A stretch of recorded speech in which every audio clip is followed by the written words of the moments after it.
राधे राधे, जय श्री कृष्णा। आप सभी प्रिय भक्तगणों को डोल के आरस बामन एकादशी की हार्दिक शुभकामनाएं एवं बधाइयाँ। तो चलिए आज सुनते हैं बामन एकादशी व्रत कथा। श्री कृष्णाय वासुदेवाय नमः। तो सभी भक्तों ध्यान पूर्वक सुनिए। धर्मराज युधिष्ठिर कहने लगे, हे भगवान, भादव शुक्ल एकादशी का क्या नाम है, इसकी विधि और महत्व क्या है, इस एकादशी के करने से कौन सा फल मिलता है, कृपया करके आप सब विस्तार पूर्वक कहिए। तब श्री कृष्ण बोले, हे राजन, अब मैं पुण्य, स्वर्ग और मोक्ष को देने वाली तथा सब पापों को नष्ट करने वाली भादव शुक्ल पक्ष की बामन नाम की एकादशी की कथा कहता हूँ। इसको जयंती एकादशी भी कहते हैं। इसका व्रत करने से वाजपेयी यज्ञ का फल मिलता है।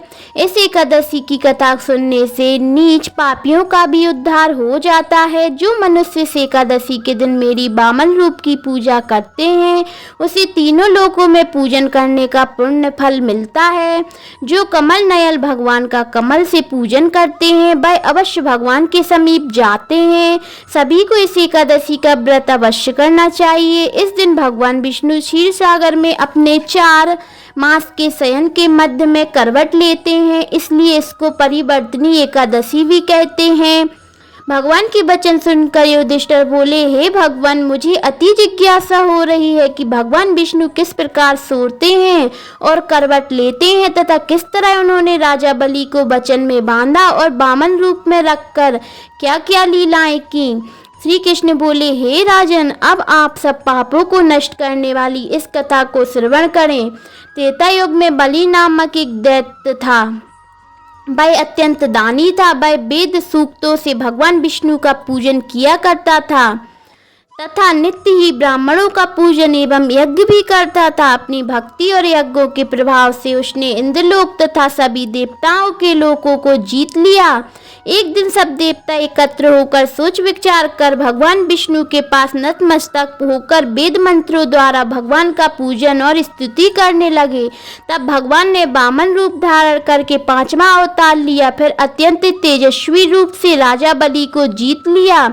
इतनी वार्ता सुनकर राजा युधिष्ठिर बोले, हे जनार्दन, भगवान विष्णु ने बामन रूप धारण करके उस महाबली दैत्य को किस प्रकार जीता।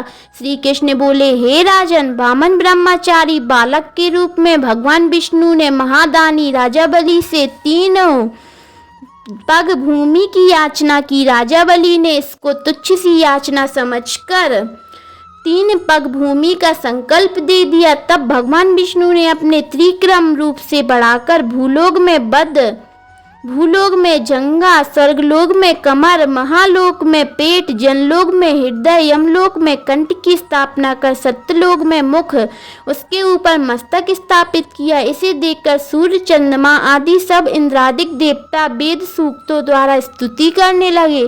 तत्पश्चात राजा बलि से बामन भगवान ने हाथ जोड़कर कहा, राजन, एक पग से पृथ्वी, दूसरे से स्वर्गलोक पूर्ण हो गए। अब तीसरा पग कहाँ पर रखूं? तब बलि ने अपना सिर झुका लिया और भगवान ने अपना पैर बलि के मस्तक पर रख दिया, जिससे भक्त बलि पाताल को चला गया। फिर उसकी विनती और नम्रता को देखकर भगवान विष्णु ने कहा, हे बलि, मैं सदैव तुम्हारे निकट ही रहूंगा। बलि के ऐसे कहने के भादव शुक्ल परिवर्तनी एकादशी के दिन बलि के आश्रम पर भगवान विष्णु का एक स्वरूप स्थापित हुआ और दूसरा क्षीर सागर में शेषनाग की सैया पर शयन करता है। हे राजन, इस एकादशी को भगवान शयन करते हुए करवट लेते हैं, इसलिए तीनों लोकों के स्वामी भगवान विष्णु का पूजन करना चाहिए। तांबा, चांदी, चावल और दही का दान करना उचित है। रात्रि को जागरण अवश्य करना चाहिए। जो विधि पूर्वक इस एकादशी का व्रत करते हैं, वे सब पापों से मुक्त होकर स्वर्ग में जाते हैं। जो मनुष्य इस पापनाशक कथा को पढ़ते हैं या सुनते हैं, उनको अश्वमेघ यज्ञ का फल प्राप्त होता है। जय श्री राधे, जय श्री कृष्णा।